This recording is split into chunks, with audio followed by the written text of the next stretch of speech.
What if the world ends tomorrow? Not in a slow, gradual decline, but in a flash. A solar flare that fries the grid, plunging us into darkness. A new pandemic, far deadlier than the last, spreading like wildfire. The sudden, terrifying eruption of global conflict, with headlines screaming about mushroom clouds on the horizon. Or maybe it's the quiet collapse, the one where the economy finally gives out, supply chains break, and the grocery store shelves go bare for good.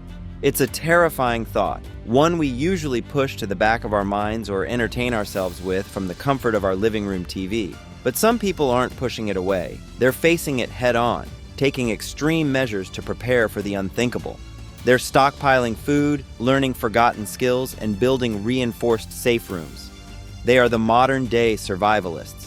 But what if I told you there's a company selling life insurance for the apocalypse, but it's also under an FBI investigation? This isn't about hoarding canned goods in your basement. I'm talking about a global network of massive underground complexes built to withstand almost any catastrophe imaginable.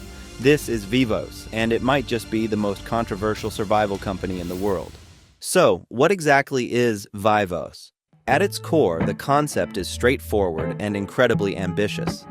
VIVOS is a network of underground bunkers and survival shelters designed for global catastrophes, marketed as elite, secure, and self-sustaining.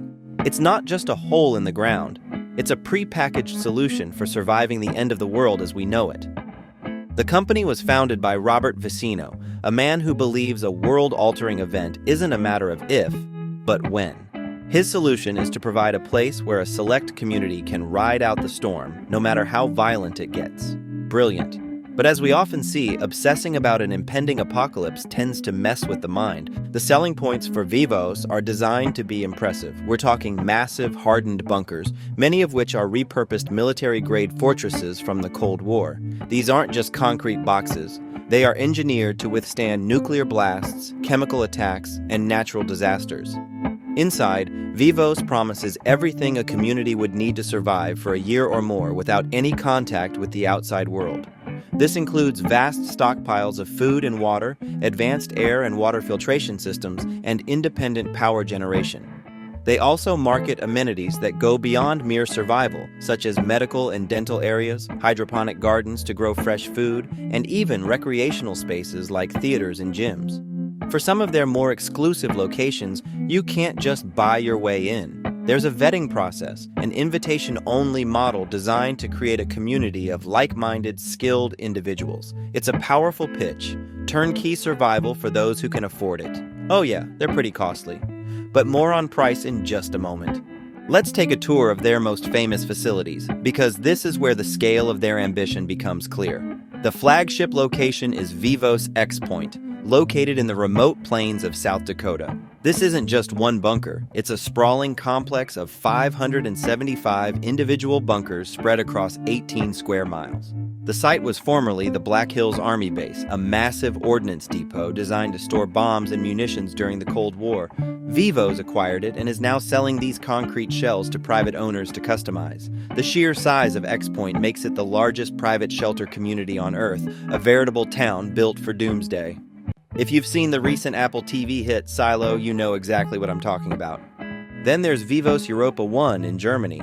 If X Point is the rugged American frontier version of the apocalypse, Europa 1 is the 5-star luxury edition. Housed in a former Soviet Cold War fortress carved into a mountain, this facility is marketed as one of the most fortified and opulent shelters in existence. Renderings show lavish apartments, swimming pools, and fine dining areas, all protected by blast doors and meters of solid rock. It's a true VIVOS bunker for the global elite, with a price tag to match. VIVOS claims this fortress is designed to survive everything from a close-range nuclear war to direct airline crashes and massive asteroid strikes. For those without millions to spend, VIVOS Indiana offers a more accessible, though less flashy option. This shelter is a smaller Cold War-era bunker designed to accommodate about 80 people in a communal setting. It's less about private customization and more about shared survival. The pricing model reflects this, with spots costing tens of thousands of dollars instead of the millions required for a private bunker at another location. The promise is the same, a secure place to wait out the chaos, but the packaging is different, aimed at a middle-class survivalist market. So who's buying into this vision? Who spends their life savings on a concrete box in the middle of nowhere? The clientele is more diverse than you'd think. There are, of course, the wealthy preppers, tech elites from Silicon Valley, and finance gurus from Wall Street who see a VIVOS bunker as the ultimate insurance policy. They analyze risk for a living, and to them, societal collapse is just another variable to hedge against. But it's not just billionaires. VIVOS also attracts middle-class families deeply anxious about the future, teachers, engineers, and small business owners who see political instability, climate change, and economic fragility as reasons to prep. The emotional hook is strong. If sirens went off today and you had a guaranteed shelter spot, you'd have an answer to the terrifying question, what do I do now? And that leads to a bigger question. If the world ended today, who would you want in your bunker? But here's where the pristine marketing collides with messier reality. For every glossy rendering of a luxury shelter, some owners paint a very different picture. The gap between VIVOS's branding and actual experience has sparked tension and controversy. At the massive X-Point facility in South Dakota, some residents say they arrived to find a far-from-complete project. VIVOS provides the empty concrete shell, but owners must outfit the interior, an unexpectedly expensive and complicated process. Delays in promised infrastructure like water and power have left some early adopters feeling isolated and unsupported, stuck with an expensive property that isn't the self-sustaining shelter they expected. Local opposition in South Dakota hasn't helped, with residents uneasy about a doomsday town in their backyard. Then come the lawsuits. The most damaging chapter didn't unfold in a bunker, but in a San Diego courtroom. Clients who invested in a proposed VIVOS shelter there filed a lawsuit alleging serious fund mismanagement. They claimed their money wasn't used as promised, raised safety concerns, and accused the company of breaking commitments on utilities, security, and timelines. This lawsuit attracted attention and reportedly triggered an FBI investigation. While the details are secret, the very existence of an investigation casts a long shadow. VIVOS denies all wrongdoing, calling the lawsuits baseless and brought by a few disgruntled clients.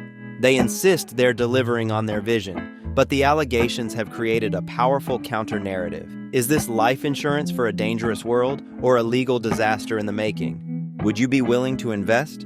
The choice is entirely yours. I have included a link to an affiliate program in the description for those who are interested in this level of preparation or who are serious about it. However, let's face it, this is not only a piece of property, rather, it is a vision that is still working out, both legally and practically. This is neither a recommendation nor a cautionary note. It is a request for the utmost level of due diligence. In the event that you are genuinely contemplating purchasing a VIVOS bunker, you should conduct study that is as thorough as the concrete walls that you intend to reside behind. Every legal disclosure should be read. Check each and every document. You should try to make a personal visit. Communicate with actual VIVOS members, not just sales representatives. Those who have already committed themselves should provide you with the unfiltered truth. It might be a good idea for some people to do so. For others, it is an expensive risk on a future that might never come to pass in the manner that you anticipate. In the end, VIVOS compels us to address a fundamental question concerning the worries of the modern era. Do you consider it to be the Noah's Ark of our time, a reasonable answer for a planet that is unstable? On the other hand, a gold rush that is based on fear, selling a product that is as unpredictable as the future itself?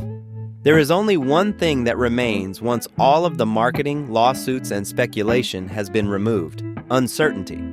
If you enjoyed this deep dive, like and subscribe for more content that goes beyond the headlines. And tell me, would you live in a VIVOS bunker? The choice is yours.